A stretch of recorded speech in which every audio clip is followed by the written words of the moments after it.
अस्सलाम वालेकुम। आज हम बनाएंगे गाजर का हलवा, वो भी प्रेशर कुकर में बिना कद्दूकस किए। बहुत ही मज़ेदार हलवा तैयार होने वाला है। वीडियो को पूरी देखिएगा ताकि आप ऐसा ही सेम हलवा बना सकें। कोई भी मेहनत किए बगैर 10 मिनटों में हलवा तैयार हो जाएगा। आधा किलो के करीब हमने गाजरें ले ली हैं। रेड कलर की गाजरें आपने लेनी हैं। उसको अच्छी तरह से धोकर साफ़ कर लेना है। फिर हमने ऐसे इसको कटिंग कर लेनी है। ऐसे एक गाजर के 3 पीस कर लेने हैं हमने। अब हम सबको प्रेशर कुकर में डालेंगे। प्रेशर कुकर में डालने के बाद हाफ कप हम इसमें दूध डालेंगे। कोई सा भी फ्रिज का ठंडा दूध हो, गर्म हो, कोई सा भी दूध डाल देंगे। 3 से 4 अदद सब्ज़ इलायची डालेंगे इसमें और 1.5 चम्मच डालेंगे हम देसी घी। आप दूसरा ऑयल भी डाल सकते हैं, घी भी डाल सकते हैं, जो मर्ज़ी आप डाल सकते हैं।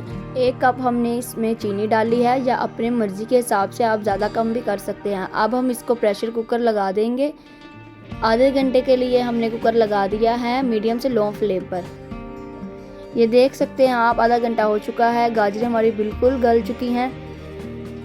अब हमने इसको मैशर की मदद से मैश कर लेना है। अच्छी तरह से मैश कर लें और थोड़ा थोड़ा दाना जो है इसका खरा रखेंगे हम, ताकि हम बुनाई करते वक्त बिल्कुल ये लेवी ना बन जाए। जैसा हलवा हम बिल्कुल मार्केट से लेकर खाते हैं, ये बिल्कुल वैसे ही बनेगा। आपने मेरी वीडियो को पूरा एंड तक देखना है। अब हम 1 किलो दूध लेंगे और उसको गर्म कर लेंगे अच्छी तरह से। उसमें हम सिरका डालेंगे। 2 से 3 टेबलस्पून हमने इसमें सिरके के डाले हैं, इसको फाड़ने के लिए दूध को। और दूध से हम पनीर तैयार करेंगे। अब हम इसमें 1 टेबलस्पून और सिरके का डालेंगे। जब तक हमारा दूध फट नहीं जाता हम इसमें मज़ीद सिरका थोड़ा सा डालते जाएंगे और 2 से 3 मिनट तक हिलाएंगे। दूध को बिल्कुल गर्म करना है, इससे ही हमारी पनीर तैयार होगी। और ये पनीर हम हलवे में ऐड करेंगे। ये देख सकते हैं आप, 2 से 3 मिनट हो चुके हैं। ये हमारी पनीर तैयार हो चुकी है। ये देखिए पानी अलहदा हो चुका है और दूध की जो पनीर बनी है वो बिल्कुल अलहदा से हो चुकी है। अब हम इसको एक पतीले में छान लेंगे, पानी को अलहदा कर लेंगे और जो इसकी पनीर है वो अलहदा कर लेंगे हम।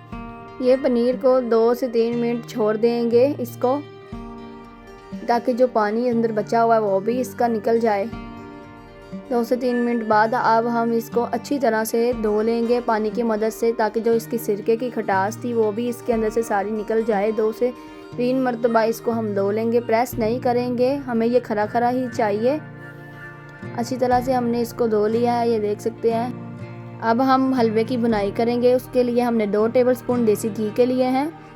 देसी घी को अच्छी तरह से गर्म करके जो गाजरें हमने मैश की हुई थी उसको हम इसमें भुनेंगे अच्छी तरह से, ताकि जो पानी है इसके अंदर बचा हुआ वो भी बिल्कुल ख़त्म हो जाए और इसकी बुनाई भी अच्छी तरह से हो जाए। 5 से 10 मिनट तक हम इसको भुनेंगे। 10 मिनट हो चुके हैं हमें इसकी बुनाई करते हुए। देखिए घी छोड़ दिया है हलवे ने साइडों से। अब हम इसको 2 से 3 मिनट और भुनेंगे। सारा काम बुनाई का होता है हलवे के अंदर। अगर अच्छी तरह से बुनाई ना हो तो हलवा बिल्कुल कच्चा कच्चा सा लगता है, बिल्कुल सही नहीं बनता। इसीलिए हमने इस पे ज़रा टाइम लगाना है। अब हम इसमें ड्राई फ्रूट्स ऐड करेंगे। जो कुछ आपके पास हो डाल सकते हैं। इनको भी 2 से 3 मिनट तक इसमें भूनेंगे, ताकि इनका भी टेस्ट इसके अंदर अच्छी तरह चला जाए। अब हम इसमें वो जो हमने बनाई हुई थी पनीर, वो इसके अंदर हम ऐड करेंगे। पहले अच्छी तरह से इनको भी भून लेंगे, फिर वो ऐड करेंगे। हलवा हमारा तकरीबन बनने वाला है। ये पनीर हमने इसमें ऐड करनी है और इसको भी अच्छी तरह से मिक्स कर लेना है हलवे के अंदर। 5 से 10 मिनट तक हम इसको भी अच्छी तरह से मिक्स करेंगे हलवे के अंदर और इसको भी साथ साथ भुनेंगे, ताकि इसका भी टेस्ट हलवे के अंदर अच्छी तरह से चला जाए। आप ये हलवा बनाएं, यकीनन आपको बहुत पसंद आएगा और बहुत ही आसान रेसिपी है इस हलवे की। ये देखिए माशाल्लाह से हमारा हलवा बिल्कुल तैयार हो चुका है। आप देख सकते हैं बिल्कुल बाज़ार की तरह ये हलवा बन चुका है। कोई हमने कद्दूकस नहीं किया, कोई चीज़ नहीं की। बहुत ही आसान और आराम से ये हम बना सकते हैं प्रेशर कुकर में। 10 से 20 मिनट में हम ये हलवा बना सकते हैं।